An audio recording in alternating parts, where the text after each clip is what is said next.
Microsoft word ফুল কোর্সে আপনাদের সবাইকে আবারও স্বাগতম। আমি দীপ্ত রয়েছি আপনাদের সাথে। সো ধারাবাহিক পর্বে আজকে আমরা দেখব হচ্ছে স্ট্যাটাস ভার। আমাদের এরকম সবার নিচে ডান পাশে যে অংশটুকু দেখতে পাচ্ছেন, এই যে এই অংশটুকু, এটাকে বলা হচ্ছে স্ট্যাটাস ভার। সো প্রথমে এখানে যে অংশটুকু দেখতে পাচ্ছেন এটা হচ্ছে পেজ 12/13, মানে 13টা পেজের মধ্যে আমি এখন 12 নাম্বার পেজে আছি। সো আমি যদি একটু উপরে যাই আমি এখানে আসলাম। সো এখন দেখতে পাচ্ছি এটা হচ্ছে 11 নাম্বার পেজ। সো আবার যদি একটু উপরে যাই, এই যে এই অংশে, এটা হচ্ছে আমার 10 নাম্বার পেজ।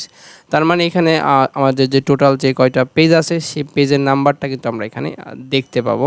সো এখানে যদি একটা ক্লিক করি, ক্লিক করার পর এখানে একটা নেভিগেশন প্যান ওপেন হয়ে যাবে। এখান থেকে কিন্তু আমি চাইলে যে কোনো পেজে কিন্তু ক্লিক করে মাউসের চাকা এরকম সামনে পিছিয়ে ঘুরিয়ে ক্লিক করে কিন্তু আমি এখান থেকে যে কোনো একটা পেজে কিন্তু আমি খুব সহজে যেতে পারবো। সো তারপরে এখানে ক্রসে ক্লিক করলে এটা ক্লোজ হয়ে যাবে। এখানে আরেকটা অপশান দেখতে পাচ্ছেন, এটা হচ্ছে ওয়ার্ডস। এই যে পুরো 12-13টা পেজ, আমার 13টা পেজের মধ্যে আমি যতগুলো ওয়ার্ডস লিখেছি, এখানে প্রত্যেকটা ওয়ার্ডসে কিন্তু এখানে নাম্বার আকারে আমি যোগফল দেখতে পাচ্ছি, সাম দেখতে পাচ্ছি। এখানে হচ্ছে 8806টা ওয়ার্ডস এখানে কিন্তু রয়েছে। এখান থেকে যদি আমি একটা ওয়ার্ডস ডিলিট করে দিই, সো এখান থেকে আমি ইউটাকে ডিলিট করে দিলাম, দেখতে পাচ্ছেন এখানে কিন্তু 5টা চলে আসছে। আমি যদি এখান থেকে আরেকটা ডিলিট করে দিই, তাহলে এটা আবার 4টায় চলে আসবে।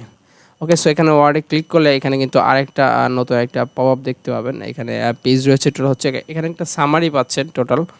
যেমন পেজ রয়েছে 13টা, ওয়ার্ড রয়েছে হচ্ছে 8804টা, তারপর ক্যারেক্টার্স রয়েছে নো স্পেস হচ্ছে যেমন 38,000 এত, তারপর হচ্ছে উইথ স্পেস হচ্ছে এই সংখ্যাটা রয়েছে, আর প্যারাগ্রাফ রয়েছে হচ্ছে 47টা প্যারাগ্রাফ, লাইন আছে এখানে টোটাল 518টা লাইন রয়েছে। সো এই যে একটা টোটাল সামারি কিন্তু আপনি এখানে দেখতে পাবেন। আমাদের যে পুরো পেজের মধ্যে পুরো ওয়ার্ডের যে একটা সামারি, সেখানে হচ্ছে উইথ স্পেস নো স্পেস সবগুলো অপশান এখানে দেয়া রয়েছে। সো এটা আমি এখান থেকে ক্লোজ করে দিলাম। এখানে একটা গুরুত্বপূর্ণ বিষয়, সেটা হচ্ছে ওয়ার্ড কারেকশান। আপনি দেখতে পাচ্ছেন আমি এখানে 3টা ওয়ার্ড ইচ্ছা করে কিন্তু এখানে ভুল রেখেছি।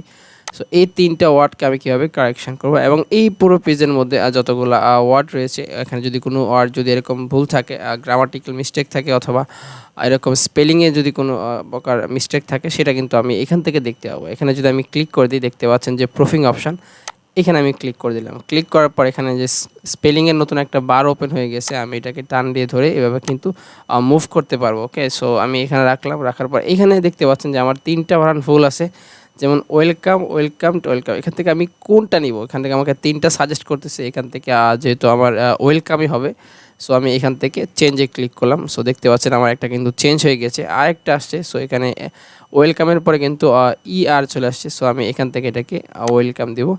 দেন আরেকটা অপশান আছে AREY, এটাতে আমি শুধু চেঞ্জ করে ARE দিয়ে দিলাম। ওকে, সো আমার যে গ্রামাটিক্যাল ছিল সেটা কিন্তু এখান থেকে ঠিক হয়ে গেছে। সো এটা ছিল আমাদের আজকে স্ট্যাটাস বারের অপশান। আগামী পর্বে আমরা আর নতুন কিছু দেখব।